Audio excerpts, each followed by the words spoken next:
Welcome to Crimepedia. As always, we are your hosts. I am Morgan. And I am Jerry. With you as always. Merry Christmas. Merry Christmas to you. Always. I can see how this episode's going to go. I don't know. So Merry Christmas to you all. It's Christmas week. It's Christmas in a few days. And we didn't take this week off. Aren't you lucky? That's right. Unlike we're all other festive. podcasts. We've had our nails done. We're dressed in red. We're ready to go. Mm-hmm. We are. How are you doing? Feeling festive. Well, sort of. I'm feeling very unprepared. There's a few days to go and I'm still not ready. I am not ready either. So no. This time of the year, I've normally bought everything and I've still got presents to buy. That's so bad. But everyone's sick here. I don't know, everyone, if you're in England and you're listening, you're probably sick because everybody seems to have this awful flu and sickness and bad throat and stuff. And then I was talking to our friend LaDonna and she's sick. And so it's happening over there as well. It's not good this year. Everyone seems to be poorly. So, yeah, it's not good. So you guys get snow and then everyone gets sick. Exactly. That's what's happened. We had snow. It's been cold. Everyone's cars have broken because we just don't know how to handle cold weather in this country. And now, yeah, you should see some of the news, like some of the news things in our country. The car slides this. We got like newsflash, Amazon man is skiing downhill to deliver presents. And it's just like, we're just not used to it. It doesn't usually snow here that often. So that's why it kind of takes us all by surprise. And it's just one of those things. Yep. Well, before we get into this week's episode, we have, I guess, two new some news to pass along. Yes. First and foremost, you're going to be coming to the United States. Yay! I'm coming back. They're letting me back in the country. I'm coming to Arkansas in May. I'm going to be coming to True Crime Fest, which is going to be cool. I'm excited. I've never been to Arkansas before. So yeah, we're going to be along with some other different hosts and podcasters and authors and investigators, and going to be taking part in some things that are going on there. So there's tickets on sale. If you want to get yourself one, you can go to allthelostgirls.org, grab yourself a ticket. They've got lots of different price plans and stuff. And then come and see me because I will be there. So I don't get over very often. So make the most of it while I'm there. That's May 19th and 20th. Yeah. Yeah. Very good. So I'm going to try and get over at least once a year if I can. Yeah. Will be good. Try and get over to different places at least once a year. So, and then obviously we're going to be at CrimeCon, both of us, in June, 11th and 12th, that weekend. So you can get yourself tickets to come and see all the good stuff that's going to be happening there. There's loads of new stuff this time. It's a new venue, new speakers, new cases, new podcasters. And they've also introduced not only just podcasts, they're also just content creators. So YouTubers, your favorite crime YouTubers, authors, stuff like that. So there's lots and lots of new stuff happening this year at CrimeCon. Tickets go on sale. So you could ask for those for Christmas, I guess. We've still got time. You absolutely do. I'll put a good word in with Santa for you. I know him. Well, speaking of Santa, yes. This week's episode is a very special episode. Mm-hmm. We're going to be joined by a fellow podcaster who has some very interesting information in regards to Santa. Yeah, it's a case that he's been working on, and a case that we've been listening to quite closely because it's quite a different style to the cases that we look into. And this is the victim, a lady called Ruthie Barker Guest, who was found dead on Christmas Eve 2020. And she was found dead on County Lines Road with blunt force trauma. And we'll speak to Richie Buck, who is an investigative podcaster. I knew that was going to be difficult to say. And we'll speak to him about how he's been investigating this alongside the police, and what's been happening and all the evidence that's been uncovered. And then you can make your mind up to see what you think. Is Santa a criminal? Maybe. So let's say hello to Richie. Hello, Richie. Hey, Elle, how are you? Very well, thank you. So you've been busy. I have been busy. Yeah, it's been a wild couple of years looking into this. It was quite a shock to me to find Santa Claus accused of a crime. It sort of turned my world upside down, and I've been looking into it and have had some twists and turns along the way. So what was your job? How did you get involved in this? So initially I was a pest control technician, a carpenter, and sometimes a wise man in my church's Christmas programs. But my cousin is the sheriff of my county, and he sort of came upon the scene actually, and I caught wind of it, and we have the good old boy system down here in the South, and I sort of pulled some strings, and he gave me a little bit of access to some of the crime scene evidence and the files. Okay, so let's talk a bit about the crime scene. Sure. So basically, everything started with another cousin of mine, Rodney Dale Murphy. So he had some what we call hunch punch down here. It's like grain alcohol, and you put fruit in it, and you stick it in a cooler, and you put ice in it, and then you just go by with a red Solo cup and drink some.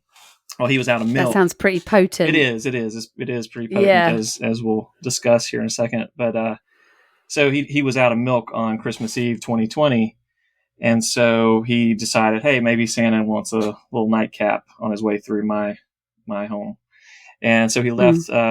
He left the drink out for Santa Claus. Santa Claus drank the drink.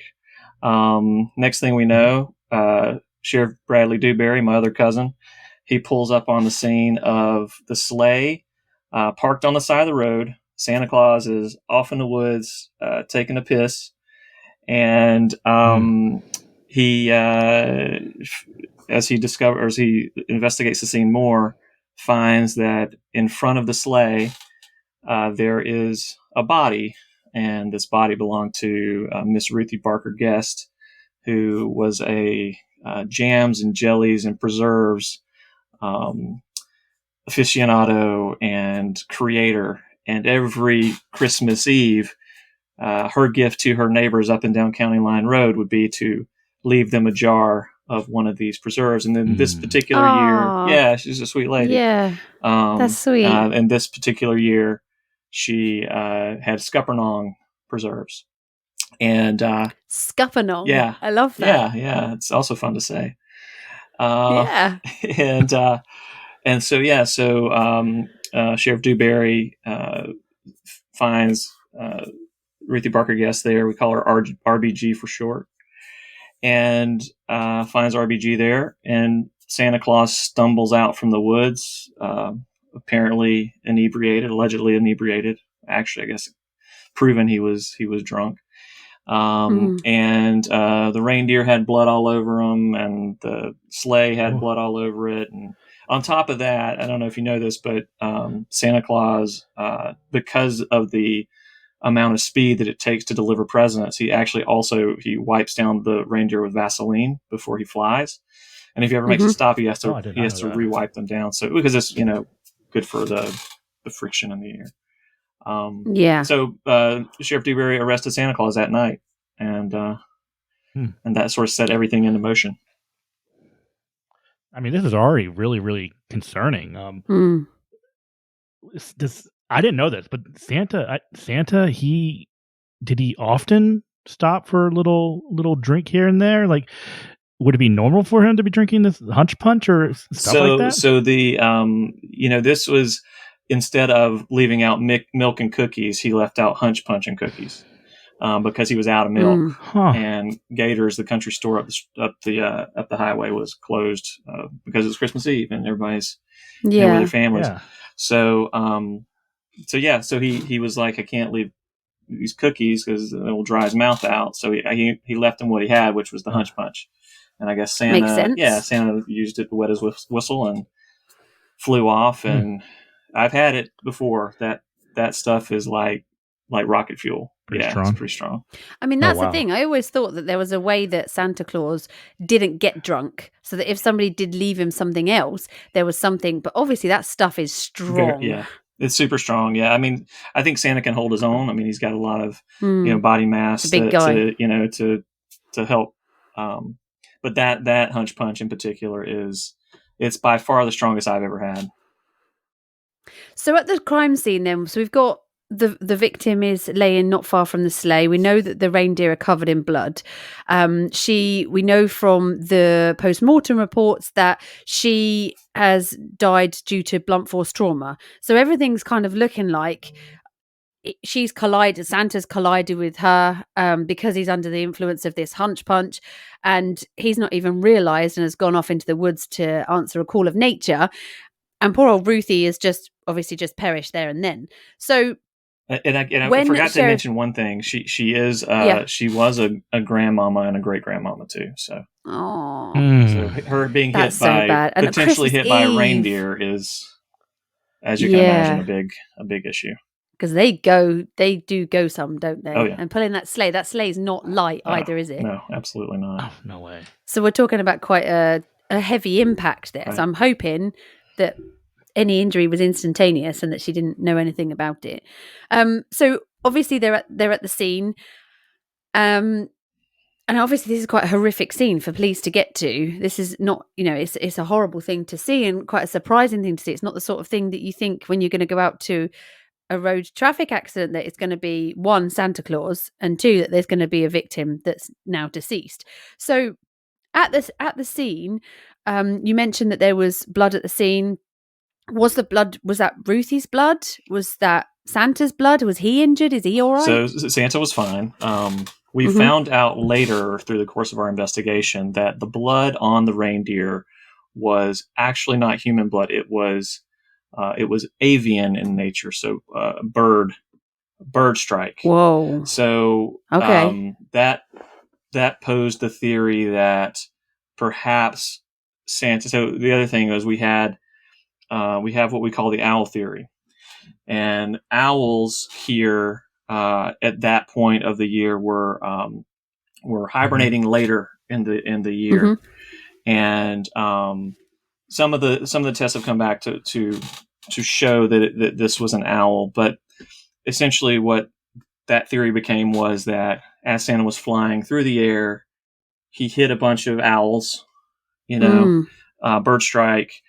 He landed. In fact, I reached out to Sully Sullenberger, the Miracle on the Hudson captain who landed the plane in the Hudson River, and everybody was fine. He didn't return his PR people said he was too busy, which I really haven't seen him do much since that whole thing. No. I mean, I think he wrote a book, but that's been a while. So I was a little disappointed that he didn't reply, because I wanted to know, how do you handle a bird strike? And if you were flying a sleigh at, X thousand miles per hour, how would you be able to land it safely?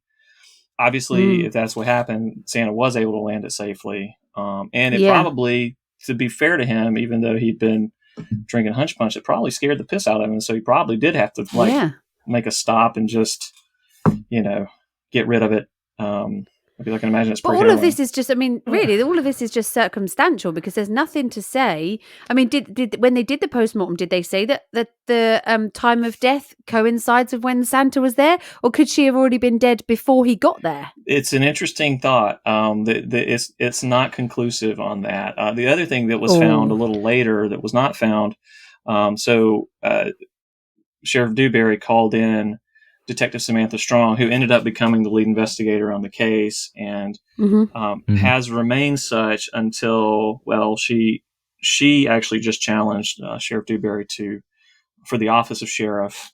To be honest, I thought she was going to win, but I thought so too. Yeah, somehow he pulled it out, and so I don't know where she's going to stand on this whole Santa thing, but.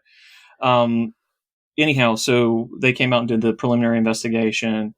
Later, Derek Rudolph, who ended up becoming Santa Claus's defense attorney, also sent a team out to investigate the scene, and they found a small white glove, and that then made you wonder if there was another individual on the scene that could have been involved in this. And sort of the end of last season, we had a theory about who that could have been, because there's. I mean, sorry, go ahead, Morgan.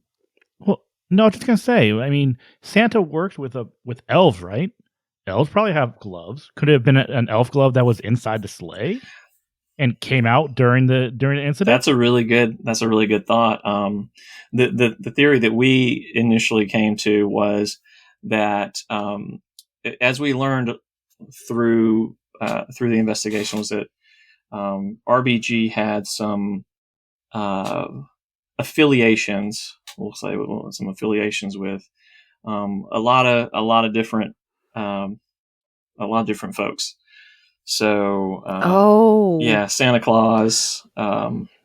She was, in fact, I went to the North Pole to talk to Mrs. Claus and some of the elves there, and I learned there that Karen Claus, Mrs. Claus, she told me that Santa Claus was being unfaithful with Ruthie Barker Guest. No, I can't believe that he would do that. So you're saying that this woman who is dead, right in front of Santa's sleigh and reindeer, he had some sort of relationship with her prior to the incident. Correct, and things went sideways with them pretty substantially. So you could argue that he may have had motive to get rid of her. He knew her route every year. He knew that she did this every year, and there could have been motive there. The other suspect that we looked at was, again, through our investigative measures, we found that she also had a relationship with the Easter Bunny.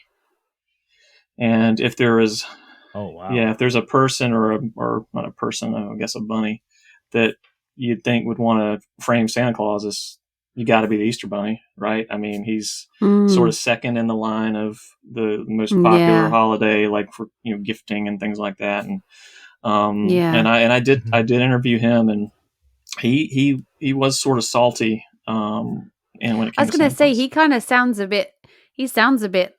He's not as jolly, is he? He's not as jolly as Santa for a start. No, he's sort of the opposite of that. He's got a very sort of seedy, sort of slimy feel about him. Which I wasn't expecting, because it's like a kid's Easter's, like, chocolate and kids' Easter holiday. That holiday is kind of like kidsy. Right. And I didn't expect him to be quite as shady as he actually sounds. Right. Yeah, I mean, at the end of the season last year, we kind of circled those two suspects, and Santa was very, I had some phone calls with him when he was in the jail there, and he shared a lot of things with me, and I really, really believed in his innocence. And he told me, Whoa, hang on, believed. Yeah. Believed in his innocence. Yeah. So are you changing your mind now? Well, there was one incident that really sticks out to me, and it sort of shattered all of my reality when it comes to this case. And that is, so I asked Santa Claus, because obviously, he's in the middle of delivering presents. He's got a job to do. He can fly, X number of 1,000 miles an hour. He can, go in through a chimney, even though he's too big for, like, Christmas magic is real, right? And I asked him why he didn't run when Sheriff Dewberry, came upon the sleigh. and he told me that only the guilty run. And then at the end of last season, he busted out of prison, and it totally threw me for a loop. So he's on the run now. This case is kind of this case has kind of divided us, to be honest, because we, and I think as it will do anybody that listens to your podcast, I think that people will be definitely one side or the other. And for us, I still believe he didn't do it. I still think he's innocent. No, absolutely not. He is not innocent. Like, what are the chances that Santa Claus just happened to stop right in the location of a former lover, right? She's dead. He's there.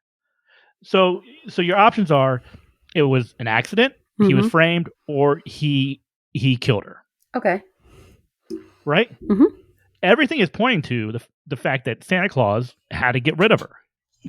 I don't agree. I think he has a proven track record over the last how many hundreds of years of being a good guy. He's got an exemplary character. He is now been all of a sudden. I mean, it's strange. There's a glove that doesn't fit him. Okay, that's obviously not his. So where did that come from? The other thing is he's inebriated. Santa doesn't get inebriated. So what happened there? Somebody has quite obviously spiked him. And that hunch punch maybe wasn't hunch punch. Maybe somebody's put something in it, and it's perfect timing because they knew he was going to be coming along there. But two things. First, there was a glove in the OJ case that didn't fit OJ. I think everybody knows what OJ did, right? But this is true. So this is too small. Throw that. So, but why is it too small? So I will. Why is it? I will say, one of Derek Rudolph's, one of his lines is, If the mitten ain't a fitting, you best be a quitting. And that's one of the big theories in his case is that the glove doesn't fit, does it? But what is the mitten made out of? Right? Is it possible that the mitten shrunk because it was out in the cold and the snow, and then when it dried, it shrunk? Right? Wow. Number two. Okay, let's say someone's trying to frame Santa Claus here. Okay. Right? What is the chances that they're going to know exactly where Santa's going to stop? Well, of course they do. He stops at every single house. No. But he's stopping to take a piss here, right? Yeah, but you're not telling me that there's not some kind of plan back at the North Pole. That he must have a route that he goes. He doesn't just randomly go house to house. He has to make sure he gets to every single house on one night. Every single house in the whole world on one night. So there's got to be some programmed kind of route for him to take, okay? You've got to remember. They're going to know. They're going to know that he's going to stop right there on County Line Road. Yeah, of course he is, because he's got to go there and he's got to deliver the presents. So he has to stop in every street and in the world. He's not delivering presents. He's pissing in the woods. Well, no, but while he stopped, he might as well. The other thing you've got to remember, and I don't want to victim shame at all, but the victim has got a pretty dodgy past. I mean, look how many different relationships she's had with different people. Especially, I mean, you've got to admit the Easter Bunny came across as dodgy as. So he's really not a big Santa fan because he wants to be the number one bunny in the holiday seasons. He wants to be number one, and he quite clearly not. Plus, Santa's already been having relationships with Ruthie, who so has the Easter Bunny. So this guy has definitely got motive to, one, set up Santa, and two, get rid of Ruthie. Ruthie is an independent woman. Ruthie, no one's put a ring on Ruthie's finger. Have they? No. But that doesn't mean to say that her exes aren't going to be pissed that she's done the deed with Santa. Why? Well, because you don't know do you? Was it going on? It was in the past. Why? Well, we don't know that. We don't know. We don't know. We don't know whether this was going on at the same time that she was seeing the Easter Bunny. That's the other thing that you don't know. So a question that I did want to ask you, Richie, is when you went to the North Pole, because obviously none of us have ever been there, and it's quite, I'm hoping, a really magical place. How did you find the North Pole? Because listening to your podcast, it wasn't what I imagined.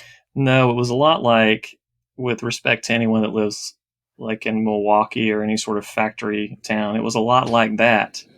It was very drab and, things like certain like street lights weren't working, and it seemed very, very tired and sort of like its best years were behind it, actually. Now, I don't know if that's Wow. because, yeah, and, when I got there, the elves, much like the show has kind of divided people into two camps, the elves were sort of divided into two camps. Some of the elves want to unionize because they don't feel like they're being offered, the right wages or pay for their work in the workshop. Some elves are happy. Some elves believe Santa Claus is innocent. Some believe he's guilty. And in my recent trip to the North Pole, I also found that I was not. I was told to not go around without an elf escort. So Ellie the elf is has helped me while I've been there. She sounds like North Korea to me. Yeah, yeah. There's the North Pole and there's the South Pole, and they're actually two different sorts of spots. But yeah, Ellie told me, hey, don't go out, without somebody guiding you, and I said, well, why not? And she's like, well, because you stick out like a sore middle finger, and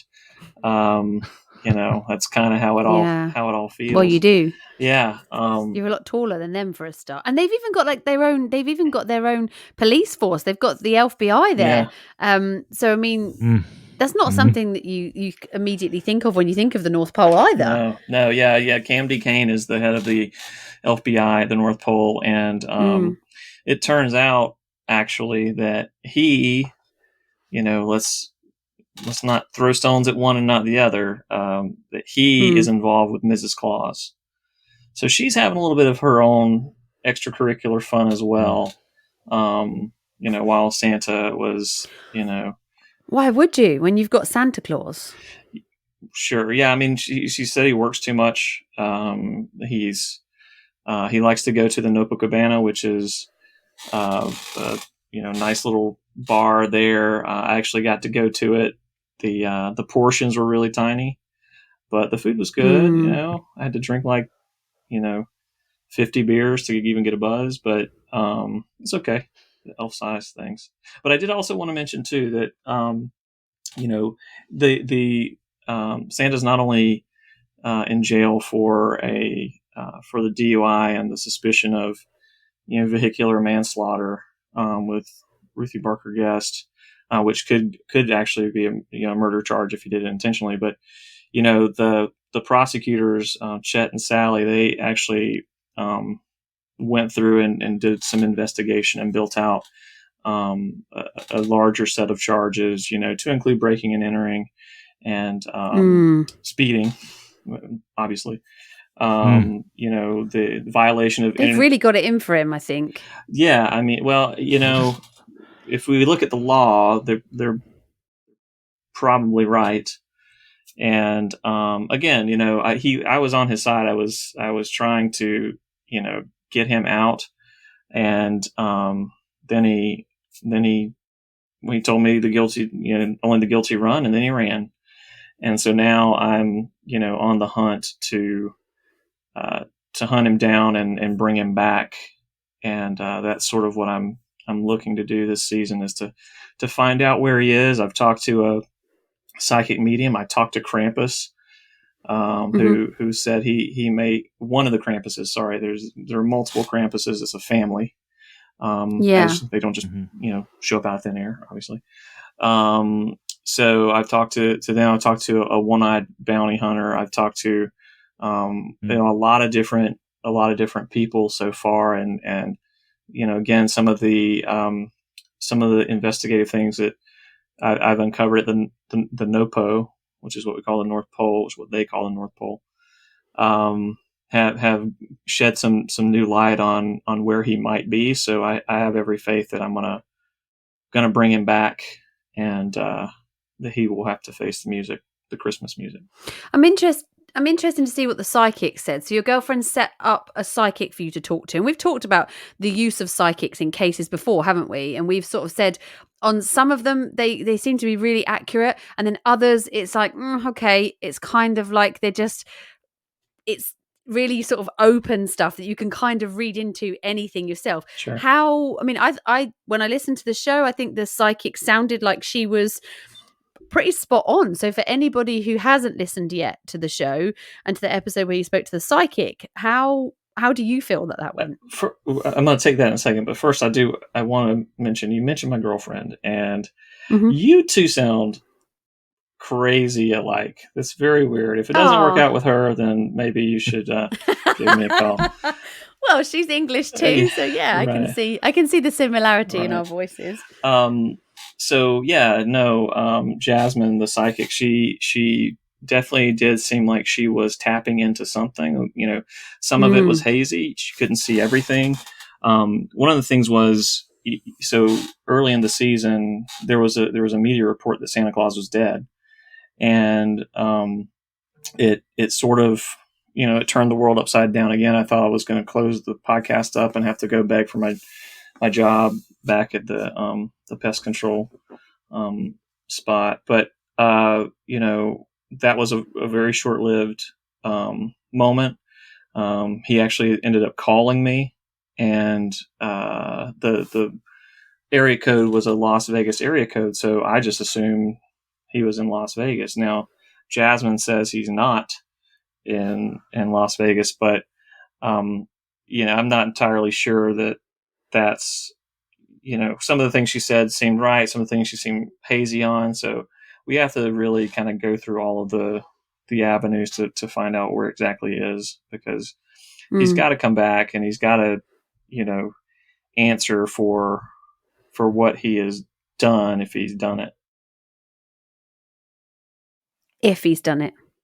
Innocent until proven guilty. Right. I am a believer in that, but I think he needs a fair trial. I think everyone's been a bit harsh on him.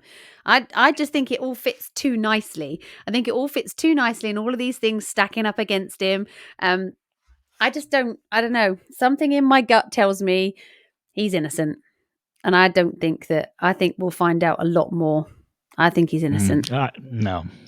It sounds to me like this is a man who is starting to spiral out of control, who has no control over his emotions. He's just losing it. And I think he lost it on Ruthie. But for why? What is his motive? What is his motive for hurting her? Other than the fact that they've had a relationship. What's the motive? There is nothing. You've got to prove a motive. Maybe Ruthie hurt him when they went their separate ways. You don't know. Ruthie could, you know, he could be devastated by Ruthie, you know, seeing the Easter Bunny, and you know, and Ruthie could have said something to Santa and about the Easter Bunny, and then Santa's pissed off now. Oh no, I can see what you're saying, but I would be very interested, one, to have a look at Ruthie's post-mortem, because I have a feeling that I think she was dead before he got there. So I just can't see Santa wandering off. It's Santa. We know him. I mean, you look at cases similar. OJ. But yeah, I knew it. I knew you were going to bring up OJ. But do you know Santa though? Of course we do. But you're just a second ago. You're talking about, when we're talking about North Pole. You're shocked about what the North Pole really is. Yeah, but this is Santa. You have this. No. You have this magical view of North Pole. You have this magical view of Santa, and I'm telling you, it's not what you think. I disagree. Santa has his own problems. Santa is fallible like any other person or entity. And I'm telling you, Santa snapped. But he believes in the good and the bad, the naughty and the nice. And I can't see that he is anything but nice. That's who? Who said that? Who did you hear that from? Did Santa tell you that? What? That he believes in the naughty and the nice. Because that's how it's been for all these years. That's what people have told you. Isn't it? Well, that's what people tell you. We just know, don't we? You grow up from being a small child. Every Christmas Eve, without fail, that guy is there. He's delivering every Christmas Eve. He never fails, ever. In your whole childhood. Ever. How many times did you wake up Christmas morning and there was no Santa presents? The guy does it all the time. Because he's Santa. 1995. You got cold because you were bad. It was your own fault. No. He took my grandmother away from me, and there was no present on the tree. Christmas 1995, Cherry. Christmas 1995. I hope you probably, if we looked into it, it's probably your own fault. See, that's why you're bitter, because that's what it is. Because I think you would agree with me otherwise.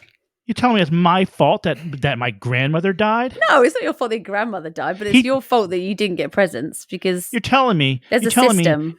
Grandmother dies and no present, and so it's my fault. That's your grandmother wasn't Ruthie Barker Guest, was she? She was not. She wasn't having an affair with Santa, the Easter Bunny or something.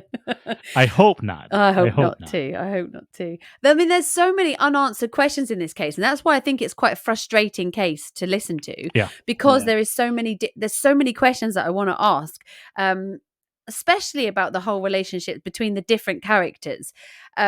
And I'd like to see, if we would we're able to look into this case, the two of us, I would love to be able to see the communications between these guys, to see what was the relationship between Santa, Easter Bunny, Ruthie. How did that all fit together? I mean, Mrs. Claus is obviously busy with somebody else too. Yes. I mean, this is a case full of people doing bad things. It's a case of people who you wouldn't be thinking doing bad things are doing bad things because you don't know who these people really are. Thank you. So you know what that means. There's plenty of people that have got opportunity and motive to set him up. His wife is seeing someone else. She knows where he's going, when he's going there. She's got access to everything at the North Pole. She's got access to all the elves that work at the North Pole. We've just been told that half of them don't believe that Santa's innocent. So how much corruption is there? What if she did? What if she was the one that did it? She's pissed off with Santa because he's always at work. So she sets him up. She knows where he's going. Doesn't corruption always start from the top? Well, exactly. Isn't corruption top down? And who's at the top? Mrs. Claus. We all know that behind every good man is a brilliant woman. Yeah. I'm not a big fan of Mrs. Claus. Why? She's a woman scorned. Well, why? Why is Santa spending so much time in the bar? There's got to be a reason for it. Exactly. Because Santa's a bad man. No, I don't agree with you. So Richie, where are we going to be? Where are you going to take us next with the investigation? We know that Santa's on the run. Have you heard from him again? I haven't heard from him again yet. I have talked to... so the reason I went back to the North Pole is because Karen Claus told me to come back. I had not planned on going back. And she told me to come back. And the reason is because she had something that she felt like would be very helpful to me in tracking him down. I think she does want to track him down and find him. Yeah.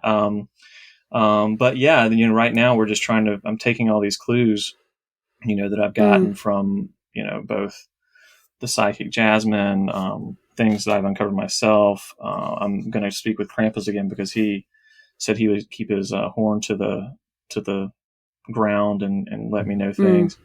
The bounty hunter is going to have some things. And so really and truly, I'm just trying to find this where he is. He's got to be somewhere. I don't think he's in Georgia anymore, even though that was one of the clues that Jasmine provided.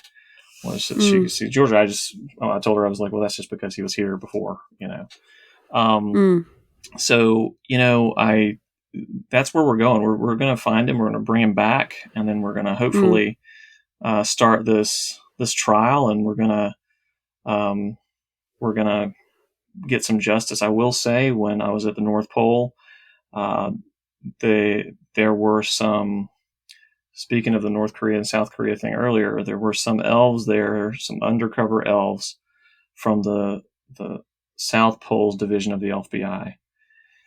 And they, there are some things that are going on that may move the workshop from the North Pole to the South Pole. And it's all in this vision of Mayor P.P. Patenaude, who's the mayor of the North Pole. He has this vision to diversify their economy. And so he's thinking about outsourcing it down south. But it also appears there are some influences from organized crime elements there that are trying to push that. So the FBI from the South Pole is really engaging me to, when I get Santa, they don't have the resources to come over and track him down. So they've sort of enlisted me to help. When I find Santa, they want me to deliver Santa to them and not to the authorities.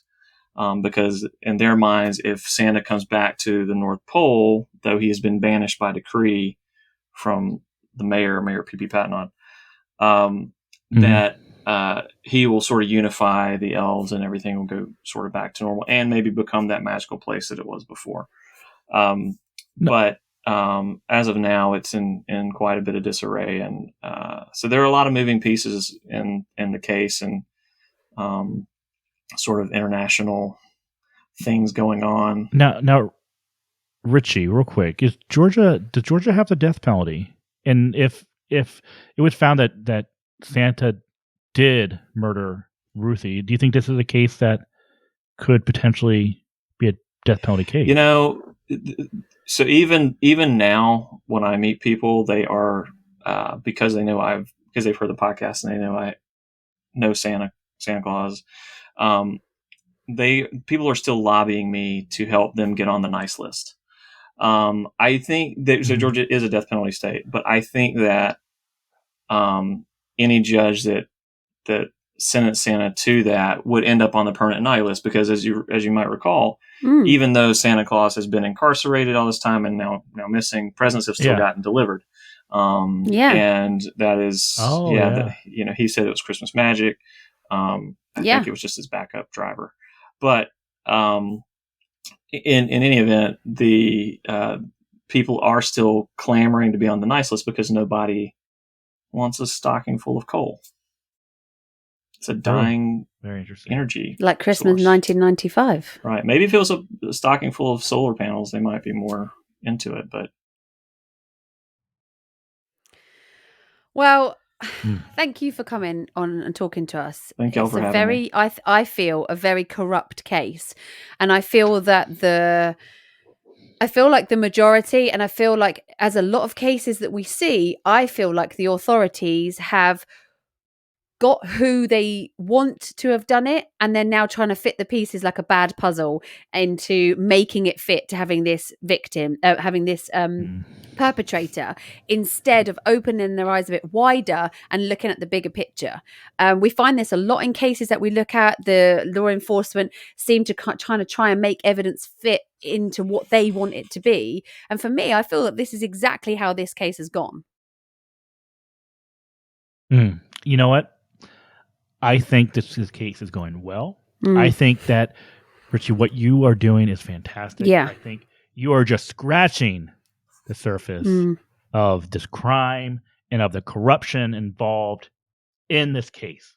Yeah. And I want to commend you for doing the hard work. Yeah, because you have done a lot of work in this case. You've done a lot to uncover the truth.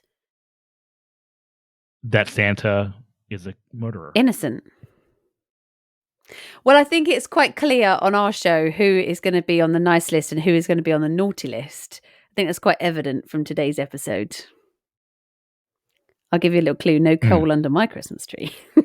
There you go. Yeah, I know it's been a lot of fun to learn the podcasting process in the middle of investigating this case, and hopefully we'll find the truth in the end of it and mete out some justice for whoever it is. And if he's listening to because we know he kind of sees everything, he knows what's going on.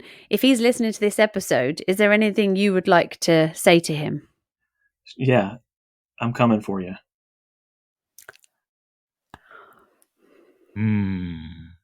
I think that says a lot. That's right. Well, I think you two are both going to be on the naughty list this year. And I think we'll leave it there. Thank you very much for joining us, Thank Richie. y'all. It's been a pleasure to have Thank you. If you. you haven't listened to Richie's podcast, you can on all podcast platforms. You just need to look for Santa May Be a Criminal. Just Google it. It comes up everywhere. It's absolutely brilliant. I've got a full season for you to catch up on, so you can do a big binge of season 1, and then you can start season 2, which is, I think we 4 episodes in, 4 or 5 episodes We're about into to be season the 2. 4th is about to drop, and then I'm not entirely sure. Initially, I'd planned on this being 12 episodes this season, but I think my outline has grown a little bit with some of the new things that I've uncovered. So it may go a little longer than that for this season. Yeah. I'm really interested in hearing more from this Krampus guy.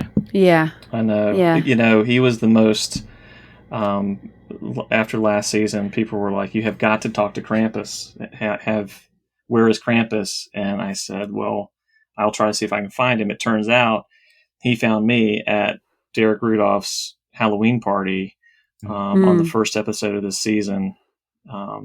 So I'm interested in what he has to say. I think obviously their families have a long standing history, and he probably has a little more institutional knowledge about Santa Claus and the Clauses than I do. Well, I've got faith, and Santa Claus, if you are listening, stay away. Don't come back, because eventually the truth will be uncovered, and then you can come back with your head held high.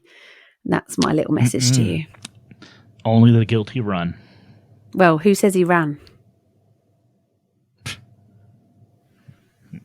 I believe in Christmas magic. Well, thank you. Yes, so check out Richie's podcast. Let us know what you think. What do you think? Do you think Santa's innocent? Do you think he's guilty? You can find us on all of our different social medias, but if you want a quick answer, Instagram is probably your best bet. Let us know. Innocent? Are you Team Cherry and innocent? Or are you Team Bar Humbug Morgan and he is guilty? Let us know. We'll put a poll on our Instagram and see what you think. So thank you for joining us, Richie. It's been lovely to have you. We appreciate that. Thank y'all.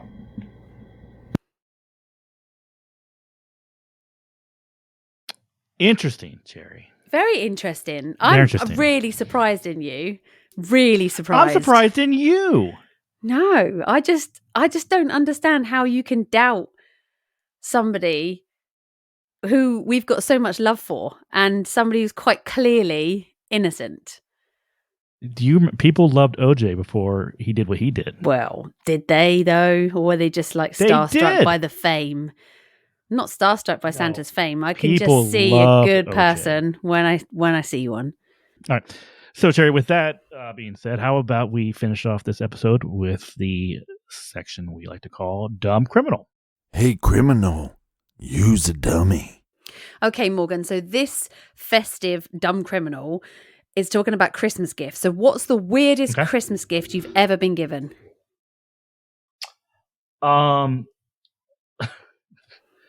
Lentil can. It was like lentils like candy. Oh, so they kind of look like they were like M&Ms, but they were lentils. Ugh, and it was the worst. That's gross. Was that like a Secret Santa present or something? Yes, it was garbage. Well, this so pissed. Christmas present is a very strange one. It was 30 pounds of cannabis. Oh. Merry Christmas. Quite a very expensive Christmas present. During a routine traffic stop a few years back, Ohio State Highway Patrol officers reported discovering marijuana haul disguised as wrapped Christmas presents. The patrol said that after they stopped the BMW SUV on the Ohio Turnpike for failing to travel in its defined lane, a drug-sniffing dog signaled to troopers that there were drugs in the car. So the troopers opened the car up, couldn't find anything, but then obviously had these Christmas presents. The dog signals. They undo the Christmas presents, and authorities estimated the marijuana's value was roughly $200,000. Wow, that's crazy. That's a very kind Christmas present for someone. Here, kids, sell this on the street. Make yourself a fortune. Mm-hmm. So yeah, don't be a dumb criminal, people. Don't do it. Don't do it. Don't do it. Funny. That is funny. So that's going to be it for us before Christmas. Christmas is a few days away. We hope you all have a wonderful day filled with lots of fun stuff and yummy food and family time. And we will be back for a Christmas. We're going to be back with our next episode in the new year. But if you're a Patreon, we will be back on the 28th of December with a live Christmas special over on Patreon. So if you want to not miss out on that, you can join our Patreon just by going to patreon.com/crimepedia. For me and Cherry, we want to wish you all a very Merry Christmas and a Happy New Year. And for now, be nice. And bye.